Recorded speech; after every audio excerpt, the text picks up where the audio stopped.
Here we go.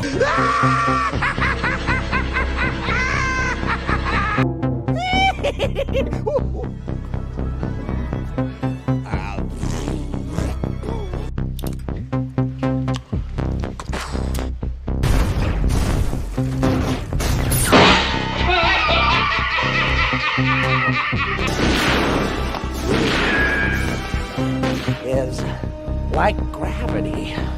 All it takes is a little push.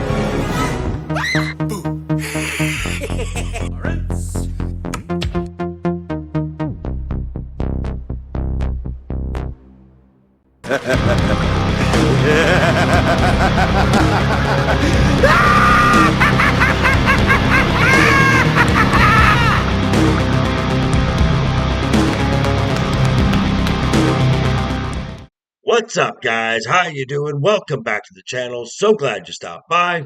And if you're brand new here, well, welcome. Grab a seat and stay a while. But hey, do me a couple favors first. Go down and hit that subscribe button. Go next door, ring that notification bell. Make sure it says all so you know when the next video pops up.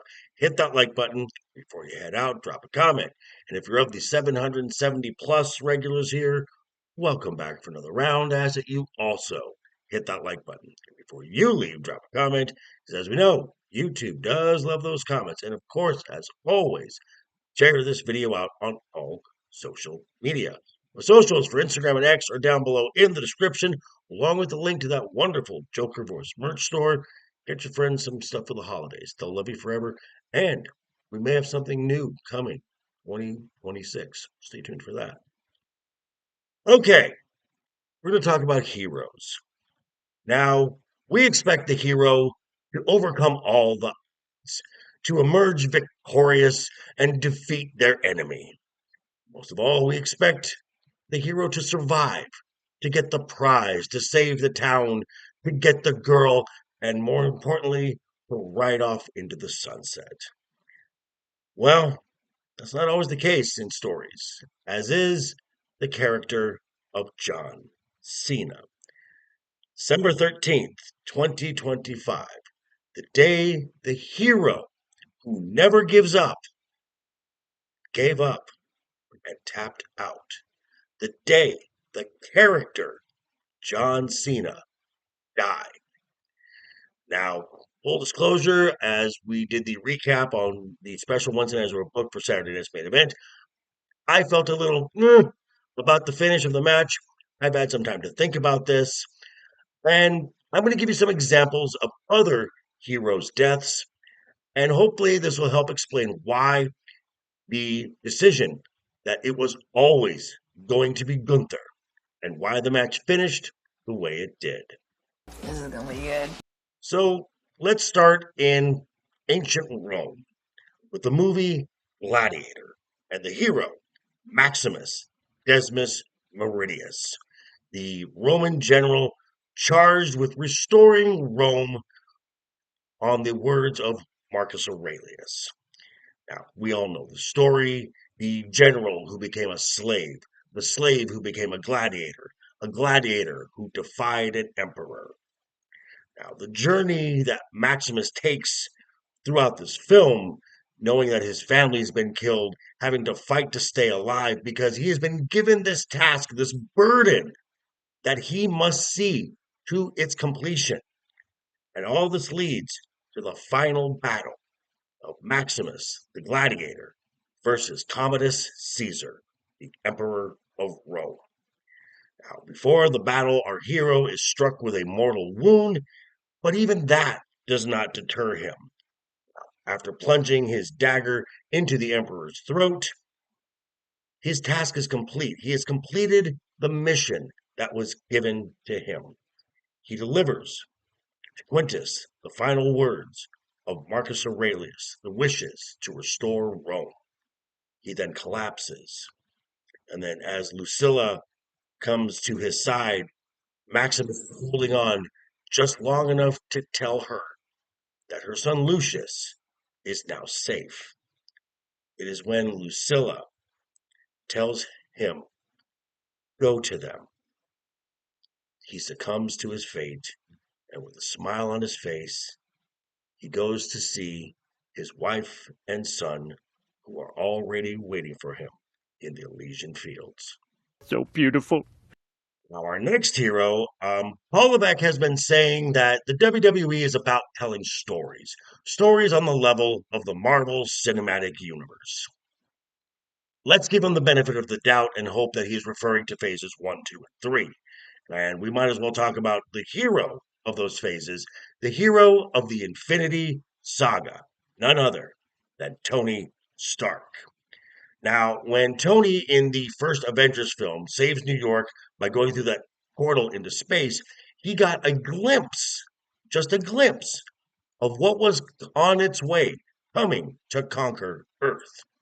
Tony, throughout the entire saga, is becoming obsessed with finding a way to keep the world and humanity safe.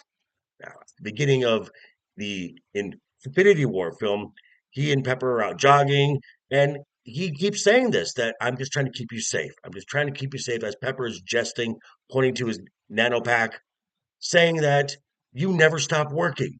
You never take a moment to rest. We're going to fast forward to Endgame.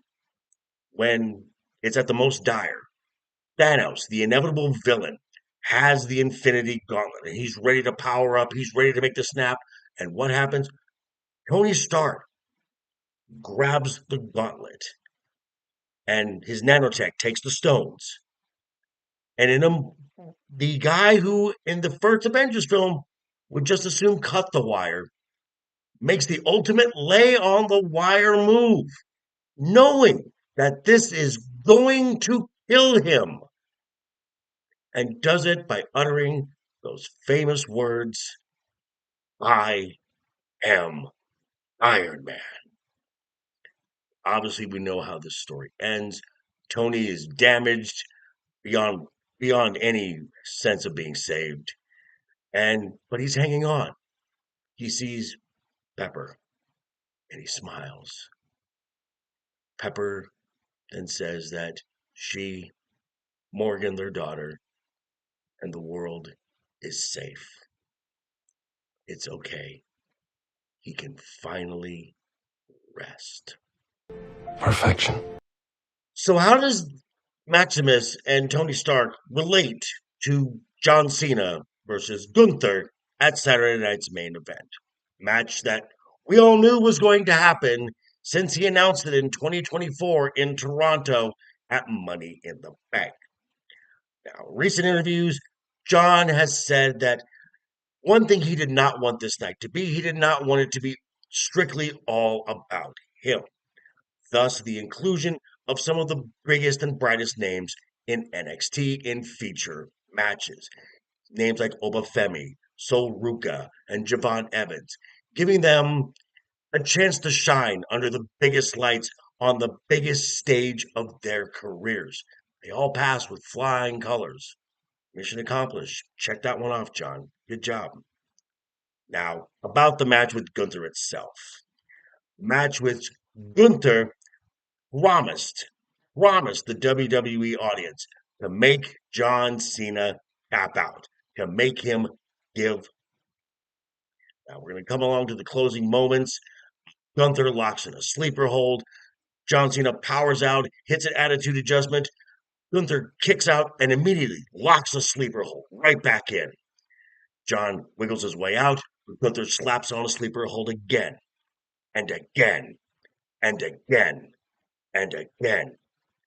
You hear the crowd chanting, "Don't give up, don't give up, don't give up."